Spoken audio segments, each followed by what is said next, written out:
Dear students, ये previous year का problem है। इसको हर स्टेप के अंदर हर ऑप्शन को डायमेंशनल फॉर्मूला डाल के वेरीफाई करना बहुत मुश्किल है। हमारे पास एक आसान तरीका है, जस्ट ऑब्जर्व करके भी इसको सॉल्व कर सकते हैं। जैसे कि हमको मालूम है एनर्जी का मतलब क्या है। एनर्जी का मतलब हाफ एम वी स्क्वायर है। ओके, हाफ का कोई डायमेंशन नहीं, तो एम वी इंटू वी डाल सकते हैं ना, एम वी स्क्वायर को एम वी इंटू वी डाल सकते हैं। यहां पर एनर्जी का मतलब मास इंटू वेलोसिटी, मतलब मोमेंटम इंटू वेलोसिटी। वेलोसिटी को वेलोसिटी ऑफ लाइट भी ले सकते हैं, मतलब E is equal to PC. और एनर्जी का आइंस्टीन का इक्वेशन क्या है, E is equal to MC square. Okay, अब यहां पर ऑब्जर्व करेंगे तो फोर्थ ऑप्शन करेक्ट दिख रहा। क्यों करेक्ट दिख रहा? E स्क्वायर मतलब m पावर, E स्क्वायर का मतलब क्या है, m स्क्वायर c पावर 4। और यहां पर अगर E स्क्वायर डालेंगे तो क्या होगा, E square is equal to p square c square. So p square c square m square c power 4 सिर्फ यहां पर है। ओके, तो ये हो गया करेक्ट ऑप्शन। बगैर सारे के सारे ऑप्शंस के डायमेंशनल फार्मूला डालेंगे तो फिर मुश्किल है। खैर बच्चों, ये प्रीवियस ईयर जेईई मेंस का क्वेश्चन है। इसके अंदर हमको एक इक्वेशन दे दिया और ये वैल्यूज मालूम करो उनके बोल रहा। यहां पर क्या है, according to law of homogeneity, एक घर के अंदर हर टर्म का क्वालिटी, हर टर्म का डायमेंशन पहले वाले टर्म के बराबर होता, that is called as law of homogeneity. अब यहां पर गौर करने की चीज ये है कि यहां पर जो है ट्रिग्नोमेट्रिक फंक्शंस का कोई डायमेंशनल फॉर्मूला नहीं रहता, साइन थीटा का नहीं रहता और cos स्क्वायर थीटा भी नहीं रहता। तो हम क्या करेंगे, ये को कंपेयर करेंगे डिस्प्लेसमेंट से, मतलब ये का डायमेंशनल फॉर्मूला L हो गया, इसी तरह B का डायमेंशनल फॉर्मूला क्या हो गया, L हो गया। और सी टी स्क्वायर दिया ना, सी टी स्क्वायर का डायमेंशनल फॉर्मूला भी L के बराबर, यानी कि डिस्प्लेसमेंट L के बराबर हो गया। तो इसका मतलब C is going to be LT power -2। उसी तरह D का डायमेंशन भी L के बराबर। अब हर चीज का डायमेंशन आ गया तो ये वाले टर्म्स को हम मालूम करेंगे।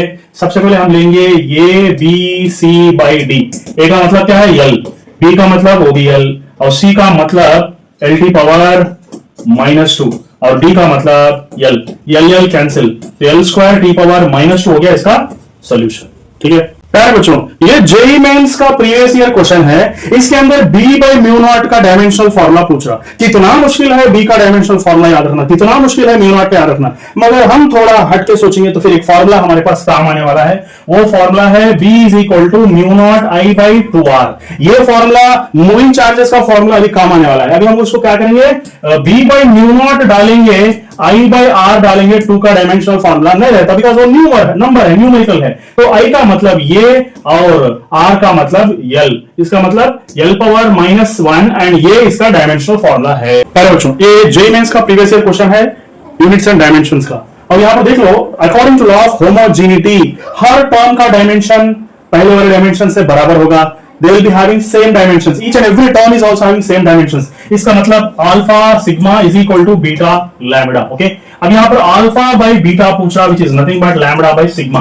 लैम्बडा मतलब linear charge density, linear charge density का मतलब चार्ज बाई लेंथ, और सरफेस चार्ज डेंसिटी का मतलब charge by area. So charge cancel हो गया, एरिया बाई लेंथ बच गया। एरिया मतलब L स्क्वायर, लेंथ मतलब L। सो लास्ट में जो बचा वो डिस्प्लेसमेंट है, लेंथ का मतलब डिस्प्लेसमेंट। डियर स्टूडेंट्स, ये जो है मेजरमेंट्स का प्रॉब्लम है। इस प्रॉब्लम के अंदर जो है ना एरर पहचानो बोल के बोल रहा हूं। तो किसका एरर पहचानना, वायर का एरर पहचाना। वायर का मतलब कैसा रहता है शेप, उसका सिलेंडर का शेप, और उस वायर की डेंसिटी क्या रहती है। You should know that density का मतलब मास बाई वॉल्यूम, और वायर का मतलब सिलेंडर। सिलेंडर का वॉल्यूम क्या होता है, मास, वॉल्यूम मतलब एरिया इंटू लेंथ। एरिया मतलब ये जो क्रॉस सेक्शन एरिया है pi r square, so pi r square into L, area into length हो गया। तो यहां पर एरर मालूम करने का तरीका आप सब लोगों को मालूम है, that is delta rho by rho into 100, क्योंकि परसेंटेज अगर पूछ रहा है।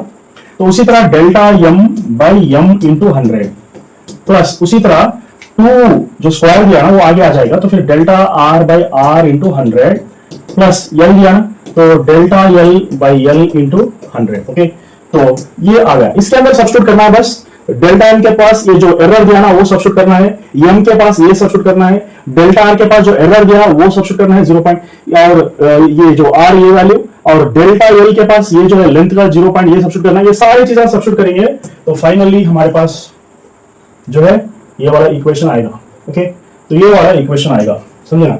सो ये वाले सब सब्स्टिट्यूट करने के बाद ये वाला इक्वेशन आएगा, और फाइनली अगर आप सॉल्व करेंगे तो your answer is going to be 5%। Okay, तो आपका आंसर क्या है, 5%। परसेंटेज एरर के अंदर 5% एरर बता रहा है। Okay, so this is the final answer. प्यारे बच्चों, ये जेईई मेंस 2025 का लेटेस्ट क्वेश्चन है और ये स्टेटमेंट बेस्ड क्वेश्चन है।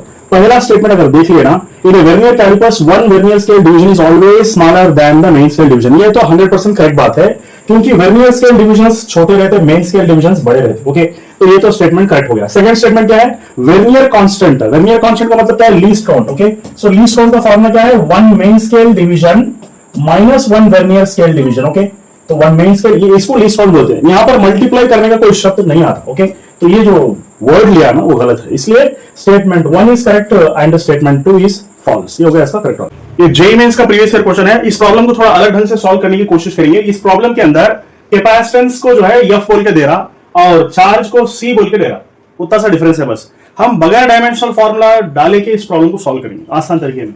तो यहां पर सबसे पहले क्या है, किसका डायमेंशनल फॉर्मूला मालूम करना है, यहां पर कैपेसिटेंस का डायमेंशनल फॉर्मूला। जनरली कैपेसिटेंस का मतलब क्या हो गया, capacitance is nothing but Q by V। Q is equal to CV, C is equal to Q by V।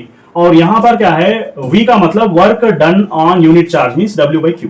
इसका मतलब C के प्लेस में क्या डालेंगे, Q square by W। Okay, अब यहां पर W का मतलब वर्क डन। वर्क डन का डायमेंशनल फॉर्मूला क्या हो गया, ml स्क्वायर T पावर -2। इसका मतलब C का डायमेंशनल फॉर्मूला क्या हो रहा है, m ऊपर गया तो m पावर -1, L स्क्वायर ऊपर गया तो L पावर -2, T पावर -2 ऊपर गया तो T स्क्वायर। ओके, और Q स्क्वायर ऊपर ही रहेगा। ओके, तो यहां पर C के प्लेस में डालेंगे F, मतलब ये हो गया F।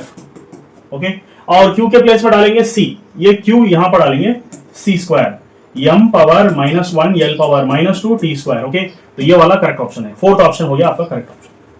प्यारे बच्चों, ये यूनिट्स एंड डायमेंशंस का सबसे आसान प्रीवियस ईयर क्वेश्चन है। इसको थोड़ा आसानी से समझने की कोशिश करेंगे। असल एक्चुअली लॉ ऑफ होमोजेनिटी का मतलब क्या है, लॉ ऑफ होमोजेनिटी का मतलब फर्स्ट टर्म का जो डायमेंशनल फार्मूला होगा, हर टर्म का वही डायमेंशनल फार्मूला होगा। और एक चीज बात याद रखने की क्या है, यहां पर टाइम को टाइम से ही ऐड करेंगे, लीटर को लीटर से ही ऐड करेंगे, मीटर को मीटर से ही ऐड करेंगे। टाइम को टाइम से ऐड कर रहे हैं, मतलब C का डायमेंशनल फार्मूला टाइम ही है।